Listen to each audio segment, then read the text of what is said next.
Welcome to this explainer. Today, we're diving into the staggering legacy of the man who literally financed the modern United States, John Pierpont Morgan.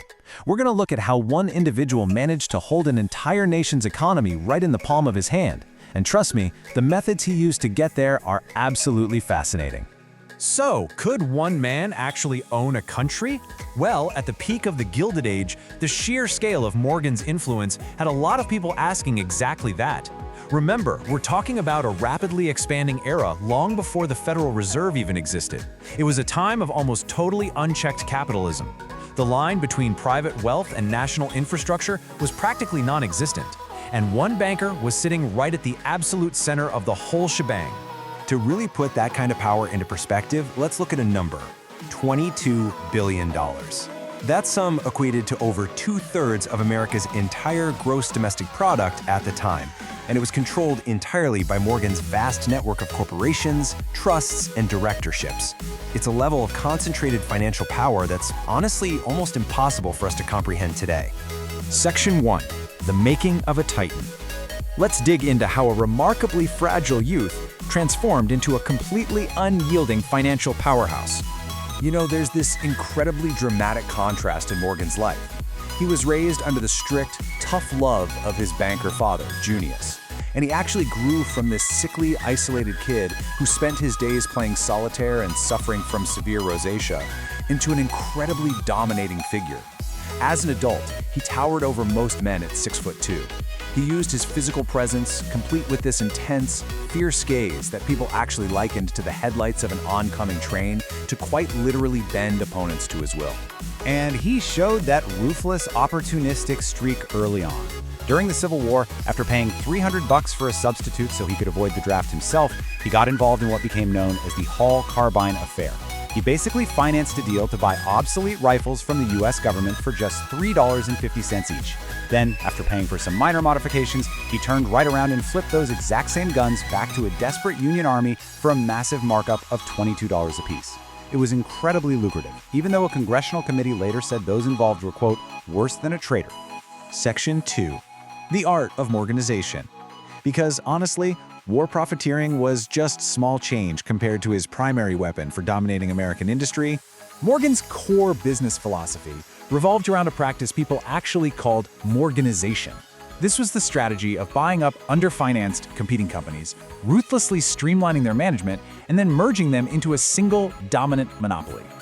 He wasn't just passively investing in these companies, he demanded total, absolute control. He dictated exactly how they were run, making sure he or his hand-picked allies were sitting right there on the board of directors. He ran this exact playbook on the fiercely competitive railroad industry. See, Morgan absolutely despised cutthroat competition because, well, it ruined profit margins. So he'd buy up failing railroads, restructure them, and eliminate the rivals. The most famous example of this?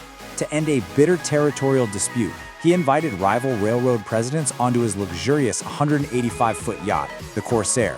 He essentially held them hostage out on the water, sailing up and down the Hudson River, refusing to dock until these exhausted guys finally agreed to his territorial pact. Talk about a power move. Section 3. Forging a billion-dollar empire. Because Morgan didn't just organize industries, he swallowed them whole, hitting the absolute climax of his business power right at the turn of the century. By aggressively consolidating all those fragmented lines, Morgan eventually seized control of 1/3 of all American railroads. And keep in mind just how vital that was. Back then, railroad companies made up a staggering 60% of the entire stock market. He was effectively acting as the sheriff in the Wild West of trains, bringing in his own brand of stability through absolute monopolistic control. His next colossal conquest? Well, that involved the great steel magnate Andrew Carnegie. Morgan bought him out for $480 million, and get this, the deal was agreed to on a simple scrap of paper. With that move, Morgan created the U.S. Steel Corporation, cornering nearly 70% of the nation's entire steel production in one fell swoop. That mega merger birthed the world's very first billion-dollar company. U.S. Steel was valued at an astonishing $1.4 billion. That's an entity so massive, it equaled 7% of America's entire GDP at the time. To put that into perspective, all manufacturing in the U.S. was capitalized at around $9 billion, and Morgan's brand new company held a massive, massive chunk of that pie. Section 4. Bailing out America. Now here is where things get really wild, because this terrifying concentration of wealth suddenly became the literal only thing standing between the United States and total economic ruin. Not once, but twice. First following the Panic of 1893, and then again in 1907, the American economy teetered right on the brink of absolute disaster. Remember, the US didn't have a central bank to save it back then. So, when the federal government and the banks were literally running out of cash, they had to turn to the one single man who had both the capital and the willpower to fix it. The details of these interventions are honestly just incredible.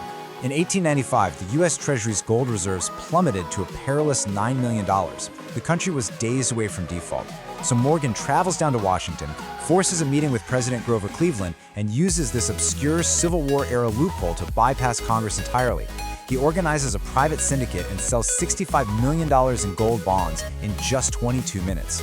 Then, years later, during the Panic of 1907, with banks collapsing left and right, a 70-year-old Morgan locks dozens of rival bankers inside his private library.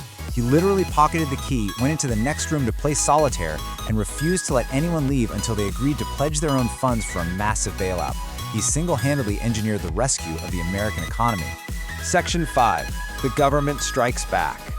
Because as you might guess, rather than earning him eternal gratitude, Morgan's heroics awakened the federal government to a very, very dangerous reality. We're looking at a profound ideological clash here. On one side, you've got Morgan, who firmly believed that consolidated, centralized monopolies were highly efficient and completely necessary to stabilize a chaotic, growing economy. But on the other side, you've got President Theodore Roosevelt. Roosevelt believed no single citizen or corporation should ever operate unchecked by the state. And this tension completely boiled over when Roosevelt shocked Wall Street. He wielded the Sherman Antitrust Act to successfully sue and break up Morgan's Northern Securities Railroad monopoly. The political backlash really peaked in 1912 with the Peugeot Committee hearings. The government launched a massive investigation into Wall Street's so-called money trust, exposing the staggering depth of Morgan's financial tentacles, including his 341 corporate directorships. Now, they couldn't actually find him guilty of any illegal wrongdoing, but the sheer terror of one man holding that much power, it ultimately forced the creation of the Federal Reserve and permanent income taxes. The government realized they could never, ever again rely on begging a private citizen to save the economy, which gave us the financial institutions that directly govern our lives today. Yet when he was interrogated by that very committee about his monopolistic power, Morgan fiercely defended his life's work. When they asked him if commercial credit was primarily based upon money or property, Morgan delivered this legendary response. He said, "No, sir. The first thing is character, before money or property or anything else." He insisted to his absolute core that his entire empire was built fundamentally on trust and personal integrity, rather than just raw capital. So we're left with a profoundly complex legacy that still sparks massive debate. On one hand, you have the robber baron, a ruthless profiteer who capitalized on a devastating civil war and mercilessly crushed his competition to monopolize free enterprise. But on the other hand, you have the honest savior, a deeply sincere, stabilizing force who possessed the unparalleled willpower and the capital required to rescue a flailing, emerging nation from multiple economic depressions. Knowing how he amassed his legendary empire and exactly how he used it to save the nation from total ruin, you really have to ask yourself, was J.P. Morgan a hero who built the modern American economy, or was he the ultimate robber baron? It's a fascinating question, and one that perfectly illustrates the tension between extreme wealth and the public interest. Thank you so much for joining me on this explainer, and I'll leave you to ponder that exact question. Until next time.